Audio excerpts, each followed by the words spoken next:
Good morning and welcome back. Today I have a journal that I'm calling Botanical. Botanica is just the name of some paper from Graphic 45, but it's actually, the background here is Tim Holtz. This is made in the Scholar's Ledger format from Nik the Booksmith.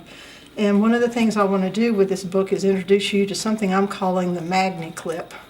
To differentiate it from the embelli-clip that I was watching on Dreamzetc, and I'll get to that in a minute.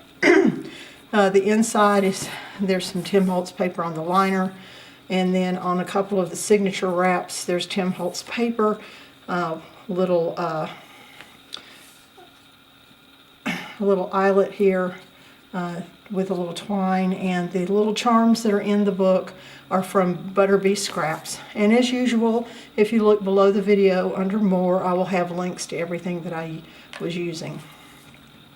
So I was inspired to do this by two different things. One is I had created a little journal for my last travel kit that included a lot of the eco print, eco staining, and other papers, and I really liked that look.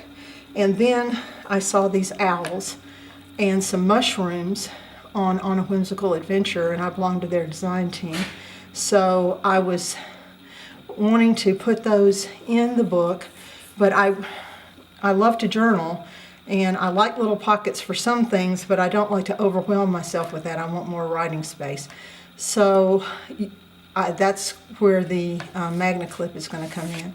This little envelope here is from the Graphics Fairy, and inside is some of the paper that you're probably going to recognize. Well, not in this one. This one has a Graphics Fairy owl. But in some of the envelopes, there's paper that's part of that herbarium that I have used in other journals and is part of On A Whimsical Adventure. So again, I have eco print paper.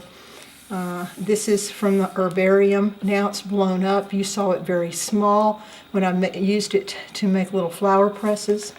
This is a tag from Dreamzetc.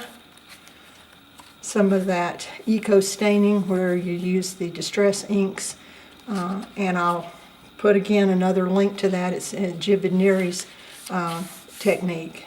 This is actually blueberry stained paper. The pan that I was using had the holes in it.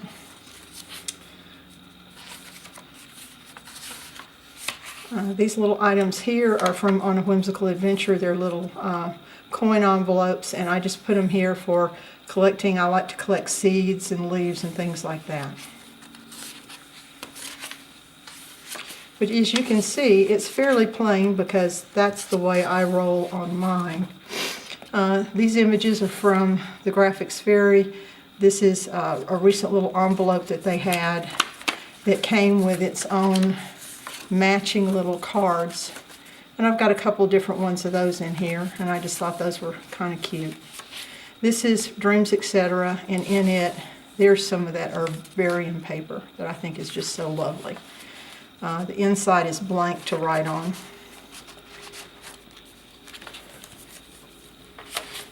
These are from the Graphics Fairy. And you can see I kind of started picking things that went with fall. I could have made this journal any season just by what cards I put in it. So if I took these out and put some lovely spring flowers, you would think it was a spring journal. But because we're into fall, I kind of went with a fall deal.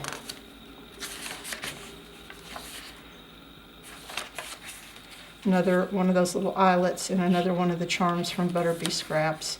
Another large tag from Dreamzetc. Another of the herbarium pages. I think they're even more stunning large than they were small. Okay, so here's the Magni-clip. I was watching a tutorial on Dreamzetc, and they had come up with a thing called an embelli-clip, and it actually sticks to the page by friction, and you can write on the back of most of them, but you can't really open them up because they have to be glued so far over to make them strong enough to catch with the friction.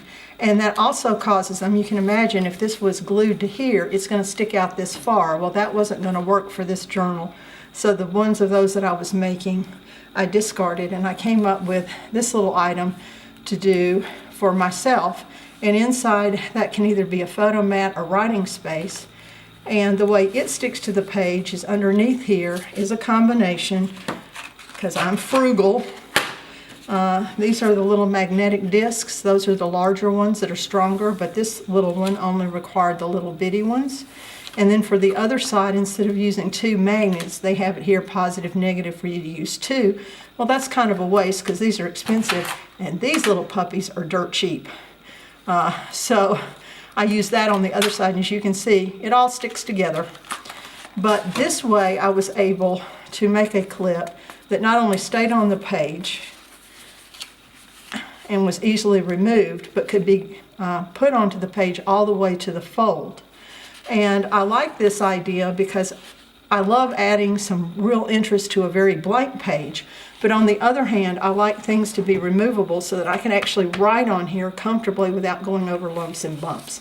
So they call theirs the embelli-clip, and I'm just for fun calling this the Magni-clip, but I'm not trying to copyright or do anything like that.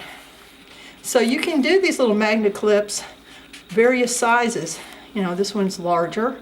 I'll put some plant material from Graphics Fairy on the back. This is another one of the owls that I really liked, and another one of the little charms put on the same way with eyelet. And I just think it adds a lot to the page, but like I said, it's completely removable, and it's also movable within the book. So if this isn't where you want it, well shucks, you just move it someplace else. This is a little glassine bag with some more of the wonderful things you can get on the Graphics Fairy. As far as having access to wonderful embellishments and everything, it's the cheapest way to go. You pay a membership for the year and they send you a new kit every week. Some of them are going to appeal to you and some of them, frankly, are not. But you get all of these wonderful embellishment things that you can use at will. And I just find it very fun to have access to all sorts of different kinds of items. More of that wonderful herbarium paper. This is another Tim Holtz. Another one of the little Magni-clips. This one has lined paper and a little washi tape on the inside of it, just for a little difference. And you can get as wild as you want to with these. I had to take some of the ones that I had overly embellished and were really thick out of here because this book got too thick, and I actually had to take out one signature that I had previously planned. When I dry fitted them in, they worked great. When I started really embellishing, not so much great. This is one of the little coin envelopes that you can get on the member site from Graphics Fairy. And it's just on here with a little paper clip. Another one of the magnetized things. Plant material on this side, and another one of those wonderful owls that I loved on that side. So this is a little belly band. It's got another one of those little envelopes that comes with its own card, and then some little bird items. And yes, when I go out on nature walks, I love the flora, but I also love the fauna. So I had to put me some birds in here along with my owls. Another one of those little envelopes with its own card. And there's the end. This seam binding is dyed to try and match that sunflower. Kind of sort of does. But anyway, this was a lot of fun to make, and I hope you enjoyed the idea of the little magnet clips, and that maybe you'll use that idea on your own. And until next time, have a wonderful September.